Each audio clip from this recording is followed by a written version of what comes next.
You know me, I've had a lot of regard for Raila, and I can't hide it. I try to say Raila has betrayed me, but I find myself just loving the guy. And I'm not alone. So it's very painful. His spirit lives within you. Yeah. You know, I'm intelligent enough, and I know politics enough, and understand the country enough to know there are challenges. Raila is always trying to forestall trouble in the country. But that's not how people are seeing it. And we must now let him deal with the people. He has been called a con man from time. Yeah. And now I have explained this thing many times in public space, on TV, where I have explained why Raila is not those things people are saying. But now it gets to a point you can't defend a man anymore. Let him swim with the current. What is the sharks are there, everything is there, the whales, if they want to consume him, that's how history behaves. He's leaving safe waters, going to shark-infested waters. If the sharks consume Raila, so be it. What is the danger of comfort? We loved you, but the shark loved you more. The shark of history. Talk to me about comfort. Because it seems like, as you've mentioned, they can be comfortable thinking that they have delayed a problem. Postponing a problem is not solving a problem. And because you see, and I really don't understand why they don't see so. This is not about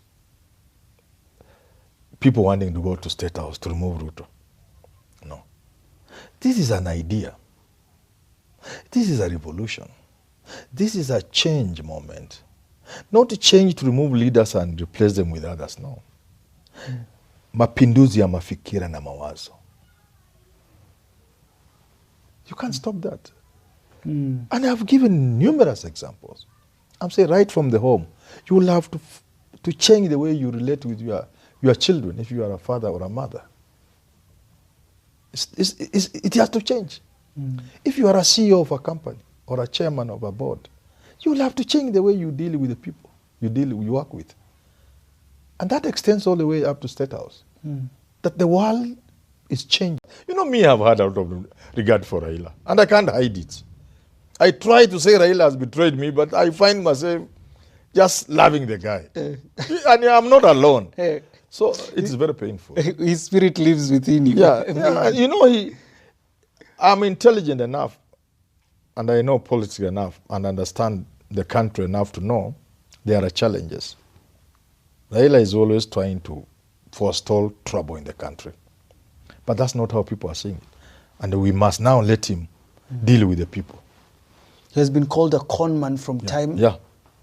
And now I have explained this thing many times in public space, on TV, where I have explained why Raila is not those things people are saying. But now it gets to a point you can't defend a man anymore.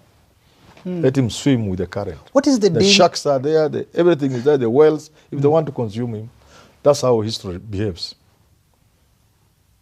He's leaving safe waters, going to shark-infested waters. If the sharks consume Raila, so be it. What is the danger of comfort? We loved you, but the shark loved you more. The shark of history. Talk to me about comfort. Because it seems like, as you've mentioned, they can be comfortable thinking that they have delayed a problem. Postponing a problem is not solving a problem. And because you see, and I really don't understand why they don't see so. This is not about people wanting to go to State House to remove Ruto. No. This is an idea. This is a revolution. This is a change moment. Not a change to remove leaders and replace them with others, no. Mapinduzi ya mafikira na mawazo. You can't stop that. And I've given numerous examples. I'm saying right from the home, you will have to change the way you relate with your children if you are a father or a mother. It has to change. If you are a CEO of a company or a chairman of a board, you will have to change the way you deal with the people you work with. And that extends all the way up to State House. That the world is changing. And it's not just Kenya. This is a global trend. There's a video that is doing the rounds of some Mzungu man saying, there is a force of nature that's going to sweep many traditions, many ways of doing things, many people out of their way.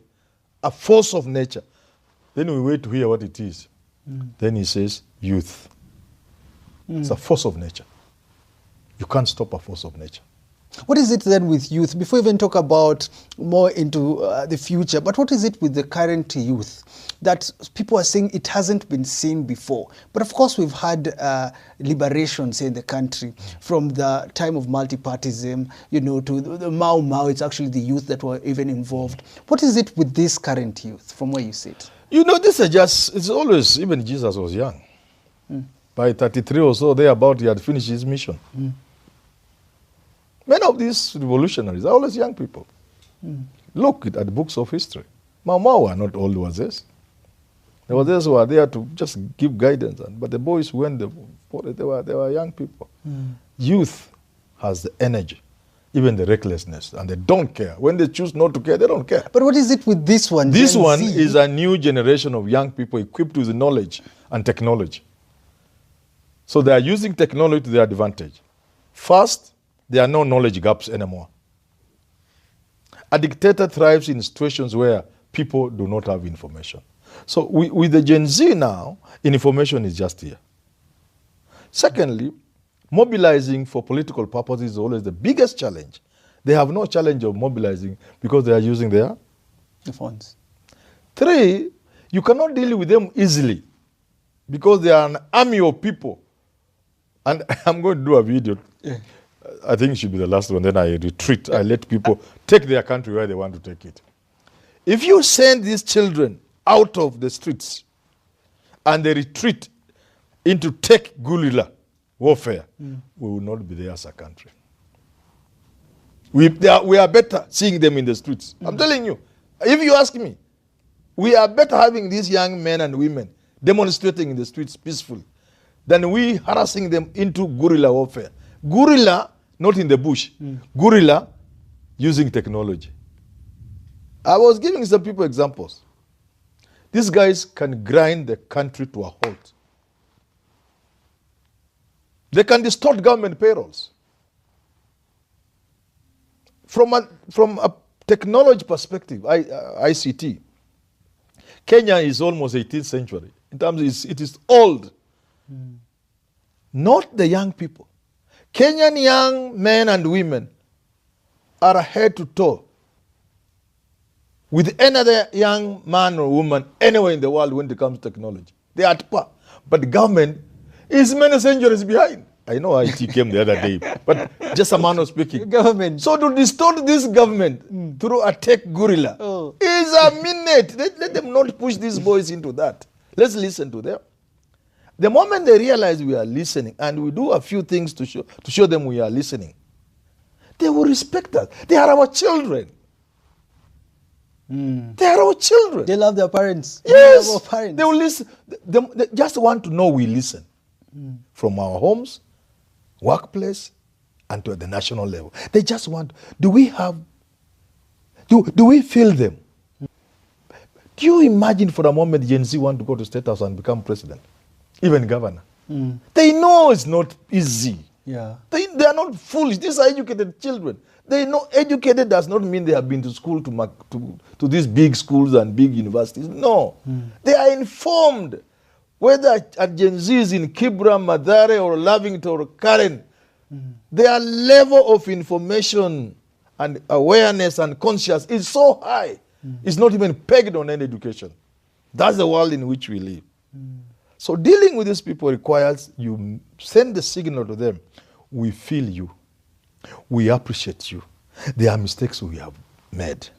We are on a trajectory of changing all that. We have started. And they will allow, these are your children. These are my children. They will have to listen to me. But I'm sure that I care. I understand their problem. I see their plight. Then what is the place of the opposition? Because now there's a tweet someone says it's now Gen Z as the opposition of government and government together with the legal opposition working together. The opposition now has been, Raila, by a stroke of a pen or whatever you want to call it, genius or lack thereof, he has completely joined government. And now the young men are seeing we are on our own. Another dangerous thing. Another dangerous thing. How I wish these leaders of this country ever listen to Manyora who loves this country. the mistake of making these people see there is no hope. Because all the leaders are on one side to protect their interests. And we mean nothing to them. That is dangerous for any country, not government. We are beyond talking about government now. We are talking about country. Losing a government is nothing. Governments come and go. Today is Ruto. The other time was Uhuru. Tomorrow it will be Kalonzo Musyoka. Or the truthful man of God, Rick G. It will be anybody. But country is not government. We stand the danger of losing country. That to me is very important. It's actually scary. Explain to me a little bit, even not too much, about the danger of population being against government when it comes to dealing with a stability of country. Explain to me, you haven't gotten there yet. You see, there is always society and the state. Let's not go into the theories of political science and those kinds of things. But you can see, there is society, the people, and there is the state. The state fused together with government. They are just, you can fuse them together. Society is stronger than state at any one time. More so in yet to be developed societies. And nowhere can this demonstration be better put than looking at actual physical strength. Physical strength. Just how much can you control the population using force? It's so limited, okay? So what happens is, society, strong as it is always submitting itself to state. So there is that balance where the strong person submits themselves to the weak person for orderly conduct of affairs. Okay? Yeah. To be civil, to move ahead, and tomorrow will be a better day. Once you remove that hope that tomorrow will be a better day, the strong will dislodge the weak. So country, state is weaker than society. Even social institutions are stronger than national government institutions. You know, people believe even their own cultures and their way of doing things more than what the government tells them to do. You get it? Yeah. Many times what government tells people to do, those are foreign things. But they are things that are very close to the people. They don't need any legislation or any law. Yeah. That's what I'm saying. The danger of activating the strength of the strong to be directed against the weak. Oh, you can't manage. Nobody has ever managed. So when you hear bad things have happened in countries, those who have the strength but submit themselves to the weak just get annoyed. It just takes anger. When people get annoyed, they do all these things because you can't manage people when people get annoyed. And I've always advised, it is not the route to go. I've said all the way from his association with Moi, because Moi was so isolated that he could have become a wild animal, except that Raila joined him. So that was good for the country. In 2007, I believe Kibaki lost the election, Raila won. I have said this openly. If Raila had been like some people I know and insisted, I want my president, 1,000 people died. How many do you think would have died? So for Raila to work with Kibaki, it's not a sign of weakness. I've always defended and said he thought country was bigger. In 2017. So even now, people are against the handshake. They knew it and have said it and they know. People have been against. It's not just Gachagua who against Raila joining government or handshake. It's what Kenyans don't want to hear that thing again. Even Raila supporters, they believe it was the handshake that cost him the presidency of 2022. So both sides of the political divide don't want to hear about the handshake. Yet those of us who understand things, the country last year was about to go up in flames. So from a rational mind, I can understand why Raila would choose to shelve personal interests and choose peace, even at the risk of shaking the devil's hand. Again, no bad intentions. How many people will see it that way? Because people had gotten to a point where they say, no handshake. It has cost us a lot. But then there's this thought of, what if self-interest isn't actually becoming president? Now that's what happens. And self-interest is business, say. That's what people are now saying. Are saying, look, you have now, the veil that you used to cover is out. We can see who you are. You are a businessman. You are a political businessman. You make business out of politics. Of course, you are selfish. Yeah. It is what you get out of politics. You never think about. That's what people are saying, not Manyora. Maybe you don't want to be president. You just want. Yeah, because like a trolley was saying, hii chama yenyu ni kiosk. You had a trolley say that. Yes, Tell him, yes. Your political parties are just kiosks for business. I would want to wrap up. I'm not saying that's true. Yes. I'm just saying what somebody say. And that's what people say. Maybe let me wrap up with these leaders that have stood firmly against what is happening with Raila and Ruto, Martha Karua, Jeremiah Kioni, Eugene Wamalwa. What do you make of them? Because despite the leaders coming out and supporting what we say dialogue, they're coming and saying we're with the people. Martha Karua says it's a trap. What do you make of these leaders? How I wish all these leaders, and I'm about to put them in quotes, so-called leaders, they are not leaders. How I wish these leaders go together and stop the games. Just work together. For once, at least love this country. Just say, okay, we have lived with these problems, but our young men and women, our Gen Zs and millennials are saying enough is enough. Let's make our country a better place. That's not asking for too much. That's just how I wish all of them put together were able to see that way and respond accordingly. Without games, without being clever, without delaying tactics. Because this is about an idea. So Martha Karua, I've always said she's a tough person. If she was on the ballot, I would not vote for anybody else. I've said that many times. Yes. She's good. Wamalwa, Kioni. But you see, with the politicians, you can't know when they are genuine and when they are being opportunistic. So unfortunately for both sides, I don't think the Gen Zs and the millennials have much time for them. Okay. Unfortunately for them. You know, I'm just telling them, irrespective of what you do, whether you ignore the Raila, Ruto coming together and talking about dialogue, or whether you join them, or whether you bash Ruto or bash Raila, the Gen Z will see you for what you are. You are opportunists who are responsible for the mess this country is in, and which they intend to correct, and which I advise you to join them in correcting in a peaceful manner. Because what people are asking for is not much. Just do things the right way. Appoint the right ministers to work. Let people see them. Let the laws be followed. Let the judiciary work. Let the judiciary stop the suckers we keep seeing all the time. You know, let Parliament do its work. Let MPs stop being fund managers. Remove CDF.